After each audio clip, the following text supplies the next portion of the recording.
Hello മക്കളെ, നമ്മുടെ second ചാപ്റ്ററിൻ്റെ നെയിമാണ് അറേസ്. അറേസ് എന്ന് പറയുമ്പോൾ നമുക്ക് കോൺസെപ്റ്റ് ഓൾറെഡി പഠിച്ചതാണ്. അറേസ് എന്ന് പറയുമ്പോൾ സെയിം ടൈപ്പുള്ള എലമെൻസിനെ ആണെങ്കിൽ കോണ്ടിജിയസ് മെമ്മറിലൊക്കെ സ്റ്റോർ ചെയ്യുന്നതാണ് അറേ എന്ന് പറയുമ്പോൾ. അപ്പോൾ അതൊരു സിംഗിൾ വേരിയബിളിനകത്താണെങ്കിൽ സെയിം ടൈപ്പ് എലമെൻറ്റ്സ് മാത്രമേ സ്റ്റോർ ചെയ്യാൻ പറ്റത്തുള്ളൂ. എങ്കിൽ നമുക്ക് ഒരു സിംഗിൾ വേരിയബിൾ നെയിമിനകത്താണെങ്കിൽ മൾട്ടിപ്പിൾ ടൈപ്പുള്ള വാല്യൂസിനെ സ്റ്റോർ ചെയ്യാൻ പറ്റുന്ന ഏത് ടെക്നിക്കാണ്? അതാണ് സ്ട്രക്ചർ എന്ന് പറയുമ്പോൾ. അപ്പോൾ ഒരു സിംഗിൾ വേരിയബിൾ നെയിം എന്താണെങ്കിൽ ഇൻറ്റിജർ സ്റ്റോർ ചെയ്യാം, ക്യാരക്ടേഴ്സ് സ്റ്റോർ ചെയ്യാം, ദെൻ പിന്നെയാണെങ്കിൽ നമുക്ക് ഈ ഫ്ലോട്ടിംഗ് പോയിന്റ് വാല്യൂസിനെ എല്ലാം സ്റ്റോർ ചെയ്യാൻ സാധിക്കും. അതിനെ വിളിക്കുന്ന പേരാണ് സ്ട്രക്ചർ എന്ന് പറയുമ്പോൾ. സ്ട്രക്ചറിൻ്റെ അഡ്വാൻറ്റേജ് എന്താണ്? സ്ട്രക്ചർ എന്ന് പറയുമ്പോൾ അതൊരു യൂസർ ഡിഫൈൻഡ് ഡേറ്റ ടൈപ്പാണത്. അതായത് ഒരു പ്രോഗ്രാമർ സ്വന്തമായിട്ട് ഡിഫൈൻ ചെയ്യാൻ പറ്റുന്ന ഒരു ഡേറ്റ ടൈപ്പ്. അതായത് ഇൻറ്റ്, ക്യാർ, ഫ്ലോട്ട്, ഡബിൾ, വോയിഡ് കൂട്ട് തന്നെയാണെങ്കിൽ മറ്റൊരു ഡേറ്റ ടൈപ്പാണെന്ത് ഈ സ്ട്രക്ചർ എന്ന് പറയുമ്പോൾ. അപ്പോൾ ഈ ഇൻറ്റ്, ക്യാർ, ഫ്ലോട്ട്, ഡബിൾ, വോയിഡ് എന്ന് പറയുമ്പോൾ പ്രീ ഡിഫൈൻഡ് ആണെങ്കിൽ ഈ പറഞ്ഞ സ്ട്രക്ചറിനകത്തുള്ള സ്ട്രക്ചർ എന്ന് പറയുമ്പോൾ യൂസർ ഡിഫൈൻഡ് ആണ്.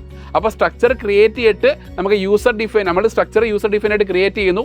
ആ യൂസർ ഡിഫൈൻ ആയിട്ട് ക്രിയേറ്റ് ചെയ്ത ഡേറ്റ ടൈപ്പ് നമുക്ക് എന്ത് ചെയ്യാൻ പറ്റും? മറ്റുള്ള പ്രോഗ്രാംസുകളെല്ലാം യൂസ് ചെയ്യാൻ പറ്റും. അപ്പോൾ ഇതിനെ വിളിക്കുന്ന സ്ട്രക്ചർ എന്ന് പറയുമ്പോൾ നമ്മൾ ഈ പറഞ്ഞിട്ടുള്ള അറേസിലുള്ള എലമെൻറ്റ്സിനെ ആക്സസ് ചെയ്യാൻ ഉപയോഗിക്കുന്ന കറസ്പോണ്ട് സബ്സ്ക്രിപ്റ്റ് ഉപയോഗിച്ചിട്ടായിരുന്നു, അഥവാ ഇൻഡെക്സ് വാല്യൂ ഉപയോഗിച്ചിട്ടായിരുന്നു.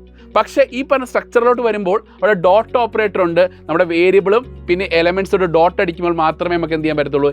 ഇൻപുട്ട് ഔട്ട്പുട്ട് ഓപ്പറേഷൻസുകൾ ചെയ്യാൻ സാധിക്കത്തുള്ളൂ. അപ്പോൾ ഇതുപോലുള്ള കൂടുതൽ ഇൻഫോർമേറ്റീവ് വീഡിയോസിനായിട്ട് നമ്മുടെ ഈ സൈലത്തിൻ്റെ +2 കൊമേഴ്സ് ചാനൽ നിങ്ങൾ സബ്സ്ക്രൈബ് ചെയ്യുക. അപ്പം എല്ലാവർക്കും ഓൾ ദി ബെസ്റ്റ്.